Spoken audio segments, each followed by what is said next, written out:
네, 안녕하세요, 여러분. 네, 모두 너무 반갑습니다. 저 선생님을 캠프에서 봤던 친구들도 있을 거고, 이번에 새롭게 선생님을 본 친구들도 있을 거예요. 우리 모두 너무 반갑고, 멘토쌤들의 강의를 듣기 위해 이곳까지 찾아와줘서 너무 감사드립니다. 네, 본격적으로 영어 공부와 관련해서 이야기를 시작하기 전에 아주 간략하게 저에 대해서 이야기를 한번 해보겠습니다. 자, 저는 어느 대학교에 다니고 있을까요? 이 사진을 보면 알 수 있겠죠? 네, 맞아요. 저는 선생님은 연세대학교에 지금 재학 중이고요. 영어 영문학을 본전공으로 두고 있고 경영학을 지금 복수 전공을 하고 있는 상태입니다. 그리고 또 이번 2022년 여름이랑 2023년 이제 1월이죠. 그때 이 고려대학교에서 주관하는 인문학 캠프에서 멘토로 활동을 하기도 하였습니다. 네. 여러분, 제가 여러분들에게 선생님이 이제 학교 생활을 하면서 정말로 꼭 추천을 드리고 싶은, 그리고 꼭 강조를 하고 싶은 공부법에 대해서 두 개를 우선 가지고 왔어요. 우선 그중 첫 번째가 바로 더러운 교과서 공부법입니다. 자, 이게 무슨 말이냐면요. 자, 이런 말이 있죠. 되게 재수없는 말이에요. 교과서만 보고 1등 했어요. 이게 무슨 말이에요? 이런 말이 있어요? 너무하지 않아요? 그런데 이 책이 실제로 팔더라고요. 서점에서, 시중에서도. 되게 놀랬어요. 이야기를 한번 들어보니까 이 책에서는 이제 교과서를 어떻게 읽으면 효율적으로 공부를 할 수 있을까 이것과 관련된 내용인 것 같은데 저는 사실 이건 너무 힘들다고 생각을 해요. 물론 가능한 사람들도 있기는 하겠지만 매우 극소수일 거예요. 그런데 저는 또 교과서만 보고 1등을 한 사람이기도 합니다. 그런데 제가 본 교과서는 조금 달라요. 저는 더러운 교과서를 보고 1등을 했습니다. 여러분 정말 더럽지 않나요? 이 교과서는 제가 고등학교 때 제가 정말로 좋아했고 관심을 가장 많이 가지면서 했던 윤리와 사상이라는 교과서예요. 초등학교 친구들은 윤리와 사상을 약간 도덕보다 조금 어려운 도덕이라고 쉽게 생각을 해보면 될 것 같아요.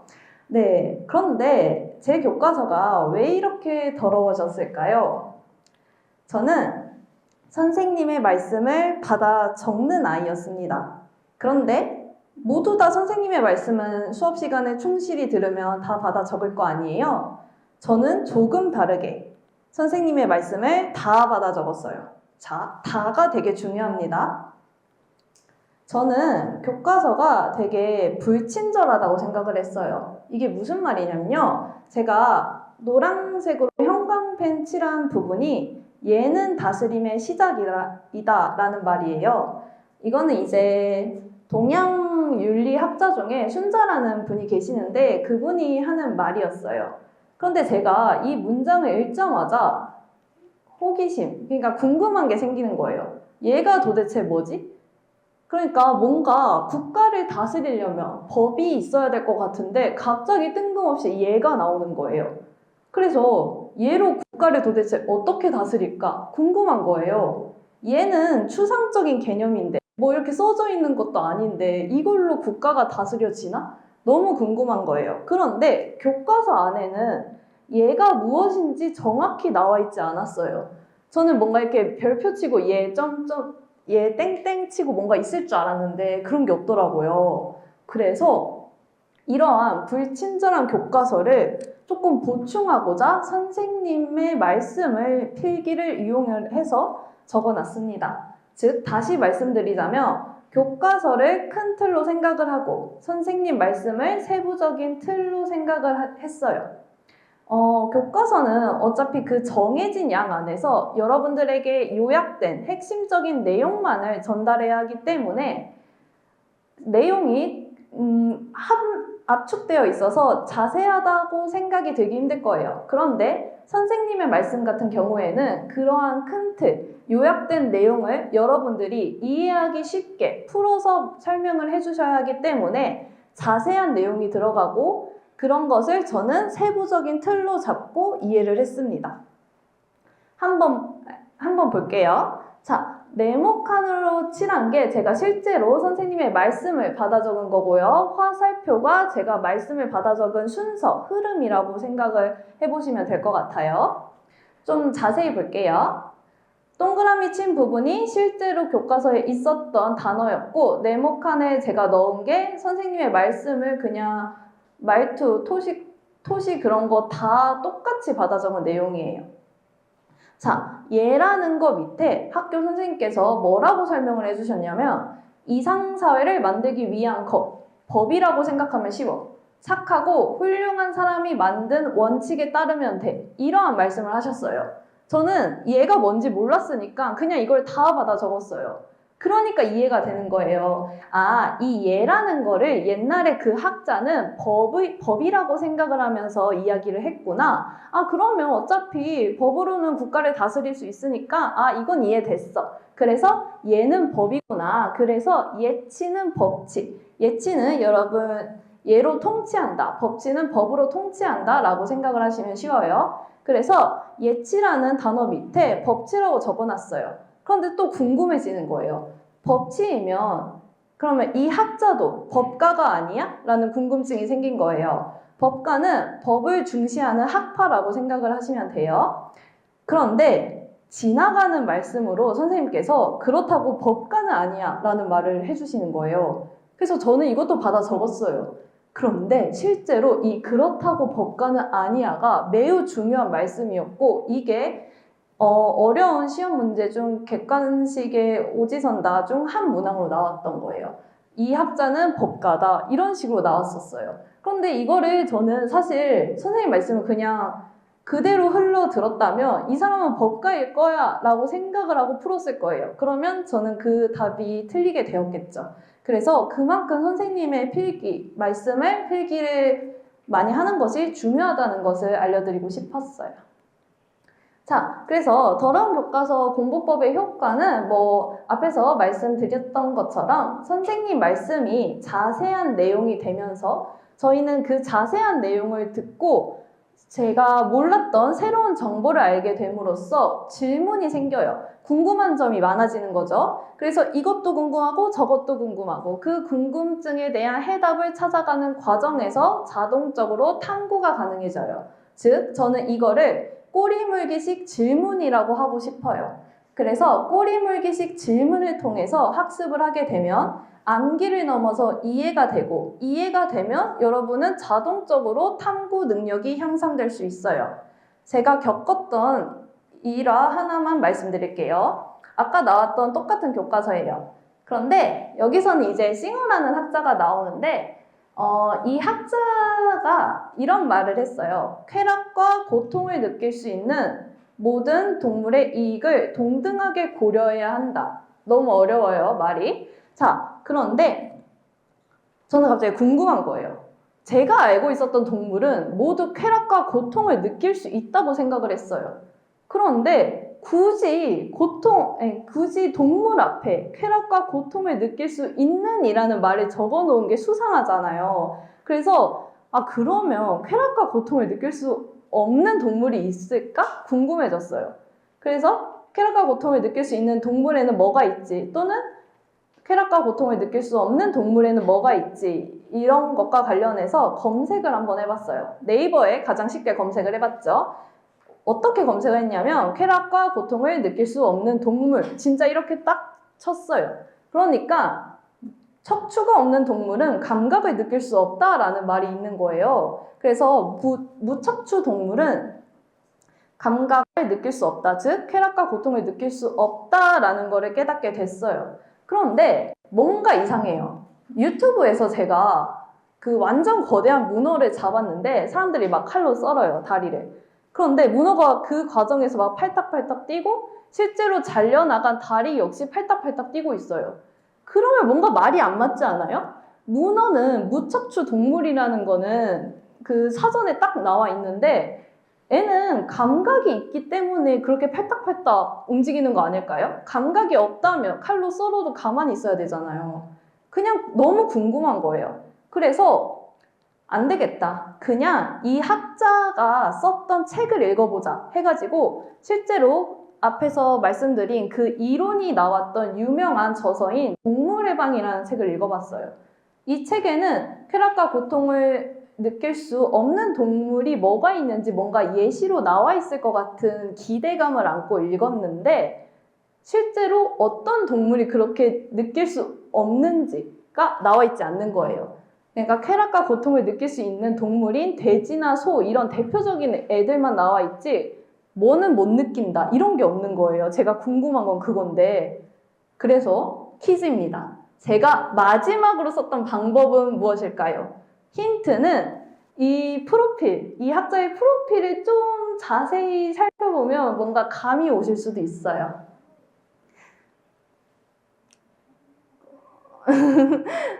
우리 친구들 발표하고 싶은 사람 있을까요?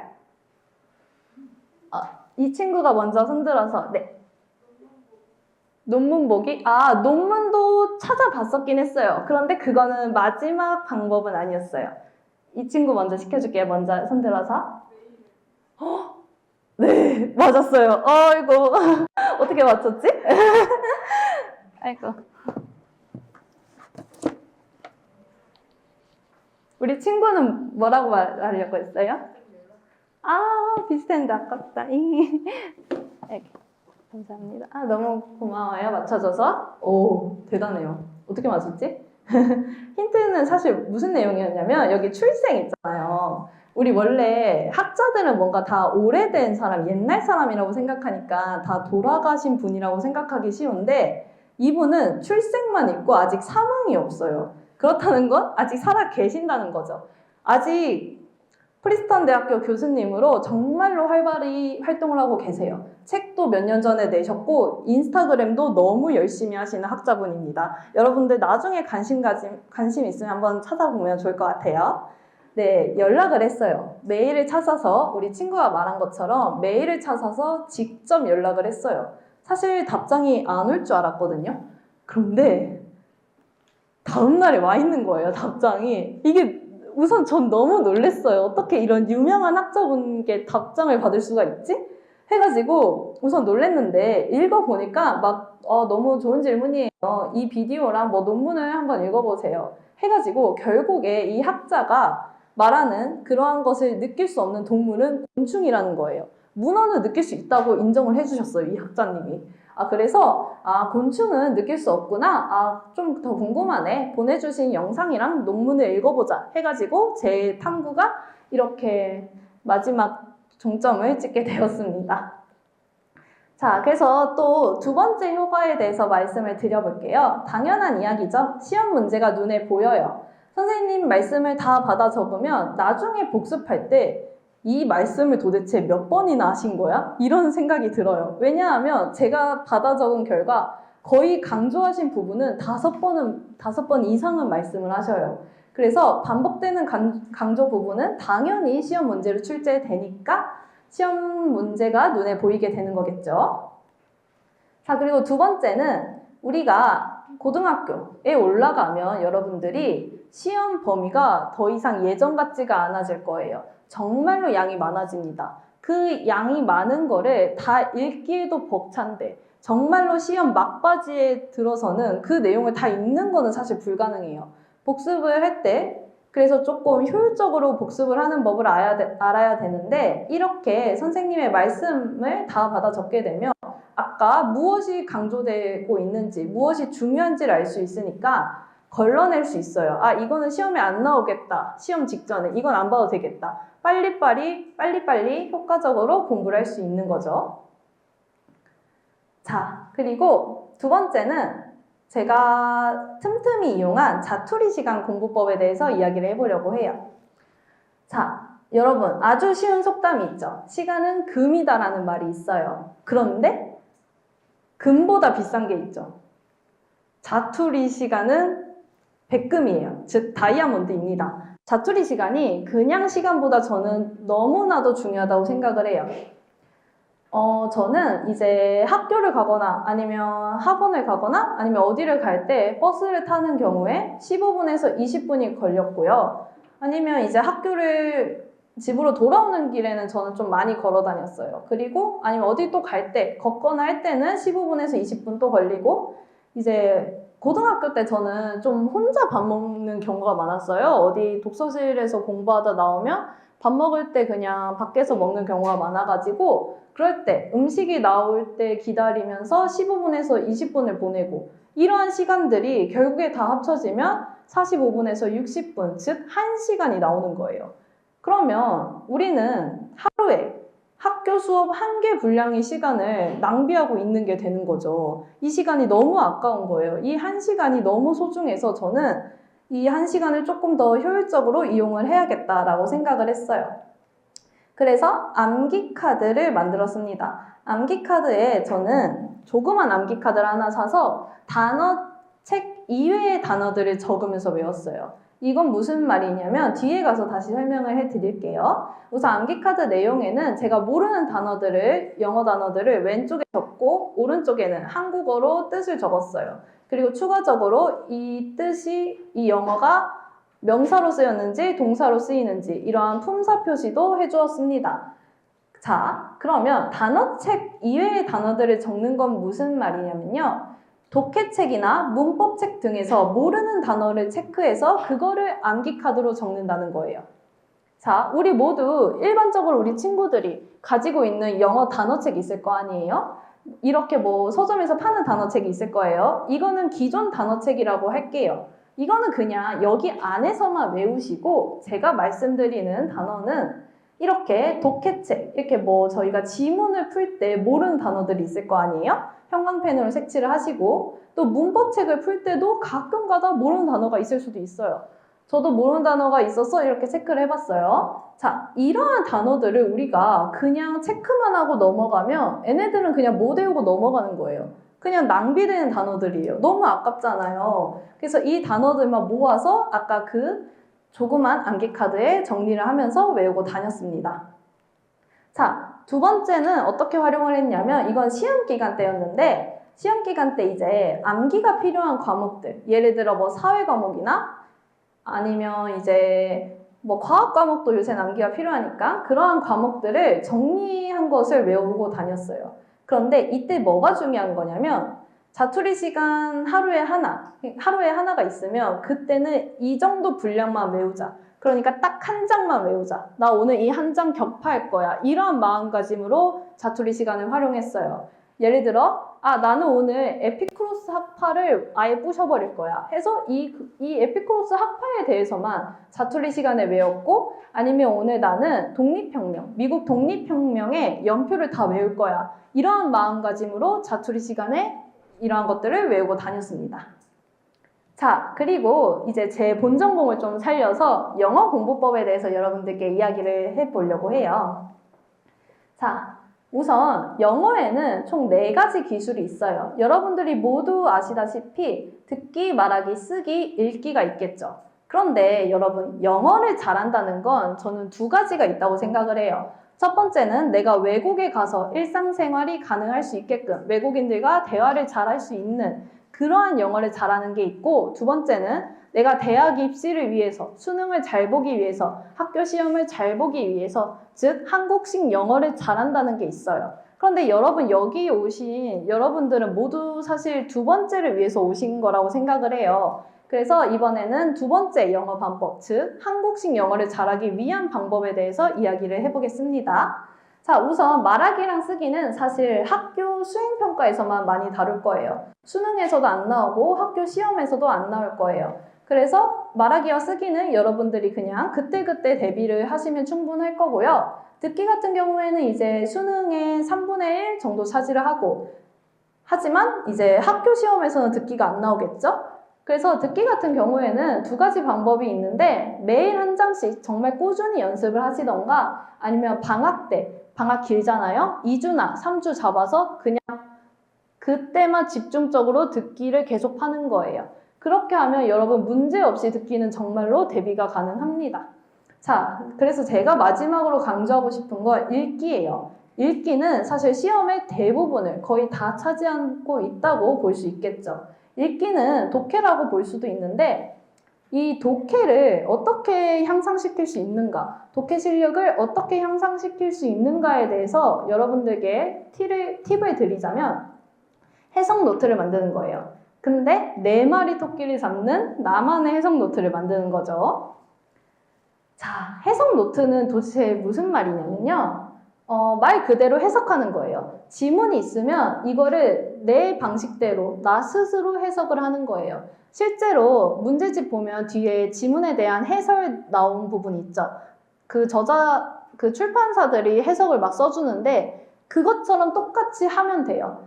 이거 그냥 그대로 해석을 하면 돼요. 그래서 회사원들은 많은 편견에 직면한다. 이것들 중 몇몇은 성별이나 인종에 기반이 된다. 뭐 이렇게 그냥 적어요. 근데 도대체 이게 어디에 도움이 될까요? 정말로 많은 도움이 됩니다. 자, 우선 첫 번째 장점, 이해력이 빨라져요. 이건 당연한 이야기예요, 사실. 내가 그냥 영어를, 외국어잖아요. 한국어도 사실 그냥 읽으면 이해가 안 될 때도 있는데 외국어인 영어는 그냥 읽으면 얼마나 더 이해가 안 되겠어요. 이런 그냥 읽으면 이해가 안 되는 것들을 나 스스로 직접 써가면서 해석을 하면서 읽게 되면 글의 주제를 금방 알아차리게 돼요. 이러한 게 습관이 되다 보면 당연히 이해력이 빨라지겠죠. 그리고 두 번째, 자연스러운 해석이 가능해집니다. 이게 무슨 말이냐면요. 자, 이러한 문장이 있어요. 자, 투부정사라는 문법이 쓰였는데요. 투부정사는 여러 가지로 해석될 수 있는 문법들 중 하나예요. 즉, 다양하게 해석할 수 있는 투부정사를 여러분이 어떻게 하면 자연스럽게 해석할 수 있는지가 관건이 되는데요. 구체적으로 이 문장에서는 제가 2개를 좀 가져와 봤어요. to watch가 보기로 해석이 될 수도 있고 볼로도 해석이 될 수 있는데 둘 중에 어느 것이 더 자연스러운지 판단하는 게 머리로 그냥 읽는 것보다는 내가 손으로 직접 해석을 쓰면서 연습을 하면 판단이 더 빨라지게 되는 효과를 얻을 수 있습니다. 자, 그리고 세 번째 장점은 문법 실력이 향상돼요. 이것도 당연한 이야기예요. 해석을 할 수 있다는 거는 내가 그 문장을 보고 여기에 쓰여 있는 문법을 모두 판단할 수 있다는 거거든요. 이 한 문장 안에서도 여러분 이미 아주 중요한 문법 3가지가 쓰였어요. many of는 수일치로 나오고요. that은 관계대명사로 나오고요. be found는 수동태로 나와요. 이 3가지 정말 모두 중요한 고등학교 때 계속 나오는 어법 문제, 킬러 문제로 자주 출제되는 문법들이에요. 이러한 게 내가 해석 노트를 씀으로써 many of 수일치 쓰였네, that 관계대명사 쓰였네, be found 수동태 쓰였네. 이게 자연스럽게 머리로 계속 익혀지게 돼요. 이거는 계속되는 문법 반복 학습으로도 이어질 수 있습니다.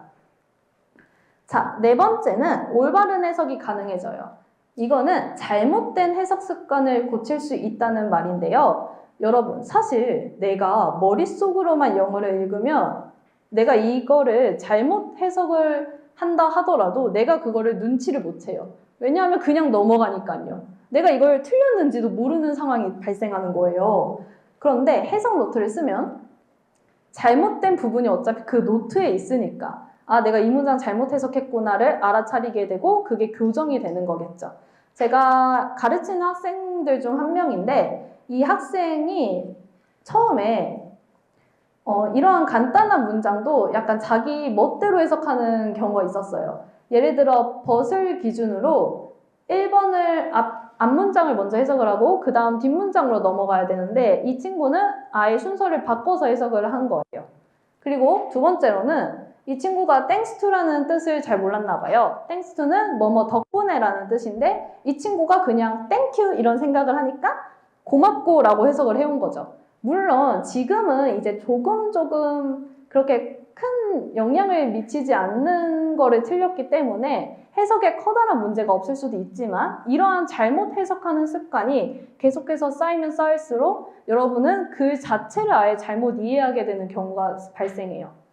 예를 들어 잘못된 해석은 결국에 잘못된 이해로 넘어가고 이해를 잘못하면 결국에 이 저자가 이 글쓴이가 말하고자 하는 주제를 파악하지 못하게 되기 때문에 틀린 문제로 이어지게 되는 거예요. 그래서 이러한 해석을 잘못하는 습관을 계속 길들이게 되면 결국에 여러분들이 고치기 힘들어지니까 3살 벌은 여든까지 간다라는 말처럼 시간이 많은 지금 초등학생 여러분, 중학생 여러분, 아직 시간 정말 많아요. 방학도 있고 학교 다닐 때도 여유로워요. 그럴 때 얼른 해석 교정을 시작하시는 것을 추천을 드립니다.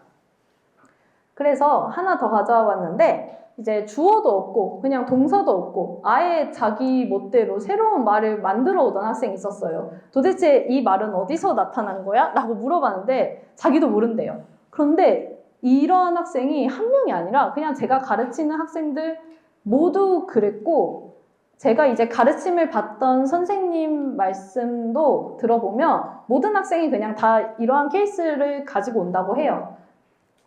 그래서 해석 교정을 한 3개월 정도 연습을 시켰어요. 그 결과 독해 책 수준은 더 높아졌는데도 주어 잘 챙기고 동사 잘 챙기고 문장 자연스럽게 해석하고 거의 틀린 게 없을 정도로 변했습니다. 그래서 여기 밑에 뭐 나비 그려져 있는데 제가 너무 놀라워서 너무 칭찬해주고 싶어서 그냥 이렇게 꾸며놓은 거예요. 그만큼 너무 이렇게 눈에 띄는 성장을 이 해석 노트를 씀으로써 보여주었습니다. 자, 그리고 마지막 장점이에요. 단어까지 챙겨갈 수 있어요. 아까 제가 자투리 시간에 암기 카드에 영어 단어 적으라고 했죠. 그 단어들 아까 나온 지문들 모르는 거 있으면 하이라이트, 형광펜으로 칠할 거 아니에요? 그거 암기 카드에 적음으로써 단어까지 챙겨갈 수 있는 해석 노트가 되는 거예요. 알고 보니 그래서 5마리 토끼를 모두 잡을 수 있는 해석 노트가 되는 거죠. 여러분 무슨 해입니까 이제? 토끼 해죠. 그래서 여러분들 모두 2023년에는 5마리 토끼를 모두 잡아갈 수 있는 해석 노트를 한 번씩은 써보는 연습을 해보셨으면 좋을 것 같아요. 자, 그래서 마지막으로 한 번만 정리할게요. 해석 노트를 계속 쓰면 머리로만 이해하는 게 마음속으로만 읽었던 것이 쓰면서 이해가 되고 그러한 연습을 계속하면 어느 순간 쓰면서 이해하는 것과 똑같은 효과로 머리에서 이해하는 걸로 이어질 수 있어요. 그러면 영어가 결국에는 쉬워지는 자신감을 얻을 수 있는 거겠죠. 자, 그러면 이제 마지막으로 궁금한 점이 조금 생길 수도 있을 것 같아요. 해석 노트를 그럼 썼어요. 그러면 이거를 어떻게 교정을 받아야 되는데 누구한테 교정을 받아요? 이런 질문이 있을 수도 있잖아요. 방법은 아주 다양해요. 첫 번째, 혼자서 교정하는 방법도 있어요.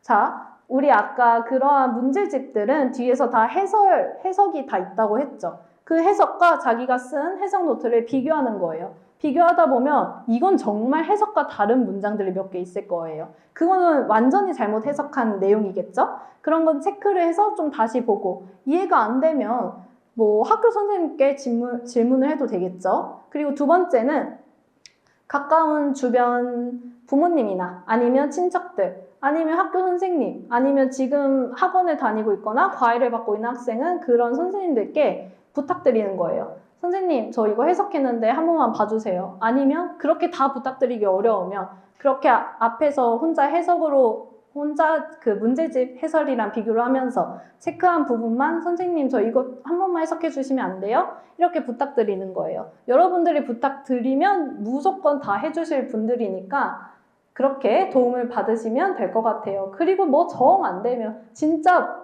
아무것도 모르겠다.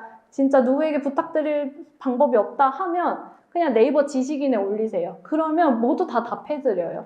그만큼 해석 노트는 무조건 모두가 충분히 접근할 수 있는 좋은 독해 방법이니까 그만큼 꼭 여러분들이 꼭 해보시기를 권하는 느낌으로 말씀을 드린 겁니다.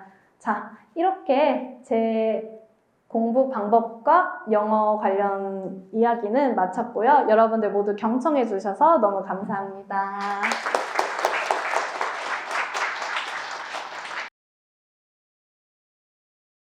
선생님들 각자 그 공부를 열심히 해야겠다는 동기를 가지고 개인적으로 어떤 일이 있었는지 이런 것들을 궁금해가지고 간단하게 말씀해 주시면 좋겠습니다. 저 같은 경우에는 아까 말씀드렸던 어릴 때부터 꿈쳐왔던 운 좋은 케이스였어요. 그래서 저는 아기 때부터 법조인이 되는 게 꿈이었거든요. 근데 법조인이 되기 위한 길을 찾아보니까 법조인은 다른 길이 없어요. 좋은 학벌을 가져야 하고요. 그리고 요즘 같은 시대는 이제 로스쿨까지 가야 하잖아요. 근데 이제 로스쿨 가는 것도 문제인데 가서 학벌 차별이 여전히 있다고 하더라고요. 그래서 그게 저한테는 학습 동기가 되었습니다. 사실 저 같은 경우에도 좀 꿈을 빨리 찾은 계기이긴 한데 저는 이제 어릴 때 책을 보면서 첫 꿈이 고고학자였던 것 같아요. 그래서 고고학자가 되려면은 좀 유명한 고고학자, 이왕이면 유명한 사람이 되는 게 좋으니까 유명한 고고학자가 되려면 어떻게 돼야 되지 했는데 고고학과가 사실은 서울대 말고는 잘 없더라고요. 그래서 나는 무조건 좋은 대학교를 가야겠다라고 했는데 뭐 어쩌다 꿈이 바뀌어서 지금은 역사 교육과에 오게 됐지만 사실 그게 제일 큰 동기였던 것 같아요. 그래서 좀 유명한 사람이 되고 싶다라는 그런 어릴 때 그 단순한 그런 열망이 점점 이제 동기로 되지 않았나 저도 생각을 합니다. 네, 저는 사실 가장 뭔가 좀 공부를 해야겠다, 좀 대학을 좀 가고 싶다라고 생각을 한 거는 무한도전이라는 좀 옛날 프로그램 아시나요? 네, 그 프로그램에서 옛날에 이제 연고전을 무한도전 멤버들과 함께하는 프로그램이 있었던 거예요. 그걸 보면서 너무 재밌어 보여가지고 그렇게 이제 동기부여를 받은 적도 있고, 저 같은 경우에는 또 꿈이 너무 많아가지고 우선 공부를 해서 좋은 대학에 가서 좀 꿈에 대한 선택권을 넓히고자 하는 그러한 이유도 있었습니다. 영상 같은 거 외울 때 이제 한번 외우고 또 다음에 이렇게 시작하면은 하나부터 되는 아니면 그런 경우에는 좀더 확실하게 외우는 방법이 있는지 알겠습니다.